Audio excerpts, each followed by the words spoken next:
नमस्कार सभी को। मैं पुरुषोत्तम यादव दिल्ली विश्वविद्यालय का छात्र।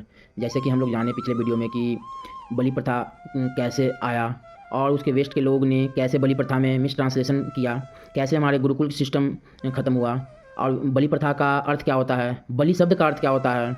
अब आगे जानते हैं कि हम लोग बलि देते क्यों हैं। पहले ये बताएं, आप लोग देते हैं कि अपनी इच्छा पूर्ति के लिए, कि प्रभु मेरा नौकरी लगवा दो या मेरी शादी करवा दो, मैं आपको इस मंदिर में आके अपना इस पशु का बलि दूंगा। कोई ये नहीं कहते हैं कि अहंकार का बलि दूंगा, लोभ का बलि दूंगा, ये कहते हैं इस पशु का बलि दूंगा। तो आपको हक कौन दिया उसके जीवन छीनने का आपको। अब बलि का अर्थ एक और, मैं इस पर भी मुझे भी याद आया है एक बात और, तो मैं आपको बता दूं। आप लोग केदारनाथ जाते हैं, बद्रीनाथ जाते हैं, आप कहते हैं कि मेरी ये इच्छा पूरी हो जाए तो मैं बद्रीनाथ या केदारनाथ जाऊंगा। तो क्या ये सही है कि आप खुद के पैरों पे जाओ? फिर सही है तो खुद के पैरों पे जाओ, मेरा कहना है। जैसे कि जो इच्छा मनिकता जो मानते हैं, जो इच्छा पूर्ति के लिए बोलते हैं, तो वो कहते हैं कि आएंगे प्रभु आपके पास, हम केदारनाथ आएंगे, परंतु वो आते हैं वहाँ पशुओं के द्वारा आते हैं, एक खच्चर जो चलते हैं वहाँ, और जो मनुष्य जो पिट्ठू जो चलता है उस पर आते हैं। क्या आप अपने वजन आप खुद नहीं चल पा रहे हैं? वो पशु कितने कष्ट लेकर आपको लेके जा रहा है ऊपर, ये सोचिए। आप जो ईश्वर को आप प्रसन्न करना चाहते हैं तो खुद के मेहनत पे कीजिए, परिश्रम कीजिए उसको। ईश्वर को प्रसन्न करना है तो मेहनत खुद के बलबूते पे कीजिए आप, वो आपका कर्म से वो ईश्वर प्रसन्न होगा। उसी प्रकार बलि प्रथा के लिए बात कहें तो आप दूसरे जीव की बलि दे रहे हैं तो आपको कैसे उसका फल होगा। जैसे कि आप खाना खाएंगे तो आपके भाई या आपके कोई भी परिवार है उसको कैसे पेट भर जाएगा। उसी प्रकार है, आप दूसरे जीव की बलि दे रहे हैं कि प्रभु मेरा इच्छा ये है, आप ये पूरी कर दे तो मैं इस बकरी या किसी भी जीव की बलि दूंगा। तो कैसे ये इच्छा पूरी होगा, ये आप खुद सोचें और ये चीज़ और विचार करें। आप खुद ये तर्क लगाएं इस पर कि क्या कोई, क्योंकि ये देवियों के लिए ज़्यादा बलि दी जाती है, तो क्या वो माता स्वरूप, ये जगदम्बा है, वो माता स्वरूप, क्या वो अपने पुत्र की बलि मांगेगी? क्योंकि हम सब उसी के पुत्र, हम लोग उसी से आए हैं।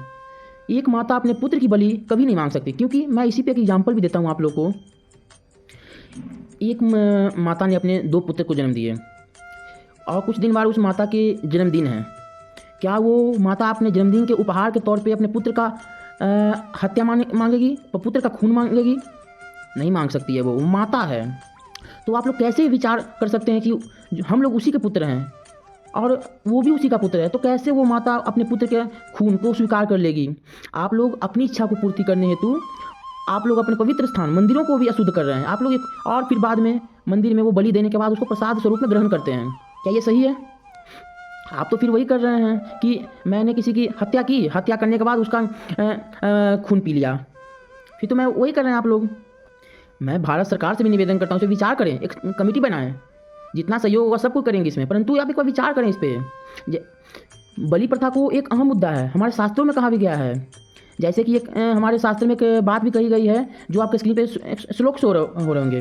क्या उसमें दया स्वरूप जो माता है, जो दया की रूप माता है, करुणा करने वाली माता है, क्या वो हत्या मांगे, बलि मांगेगी? बलि क्यों मांगेगी? सबसे आप बलि करना है तो अपना अहंकार की करें ना, अपनी ईर्षा निगेटिव एनर्जी की करे वो ईश्वर के सामने। अब उसी बात पे एक और बात आती है कि भगवान भैरव पर जो महाकाल के रूप हैं उन पर आप मदिरा को चढ़ाते हैं। क्या ये सही है? वो ईश्वर मदिरा क्यों पिएगा? वो तमस रूप में है मदिरा। आप वो जो तीनों गुणों से हित है, तीनों गुणों से परे है, उसको आप तमस की बात कर रहे हैं, जो उसी से आया है। आप तमस की बात कर, परम तत्व को आप तमस दे रहे हैं, ये बताएं आप खुद मुझे। अब ये 1-2 वीडियो में तो बताना बहुत मुश्किल हो जाएगा एक बलि प्रथा पे, तो जितना हो सका मैं प्रयास किया हूँ बताने का, परंतु आप सभी से ये भी निवेदन है आप लोग खुद इस पर थोड़ा सहयोग करें और जितना हो सके बलि प्रथा को रोकने का प्रयास करें। क्योंकि वो निर्दोष पशु हैं, उनकी भी जीवन शैली है, हम जी रहे हैं अपने परिवार के साथ, खाना खा, उनको हंसते देखिए, आप उनकी सहायता करें, उनकी खुशियों को देखिए, आपसे प्रेम हो जाएगा उनको। एक बार कीजिए। और वो पुरोहितों से मुझे भी विनती है, वो जो वहाँ पुजारी रहते हैं उनसे भी मुझे विनती है, आप एक बार रोक के देखिए, कुछ नहीं होगा। अब शगुन या कुछ जो होता है जो आप मानते हैं वो नहीं होगा, मैं इसी गारंटी लेता हूँ आपसे। वो ईश्वर इतना निर्दयी नहीं है। धन्यवाद सभी को।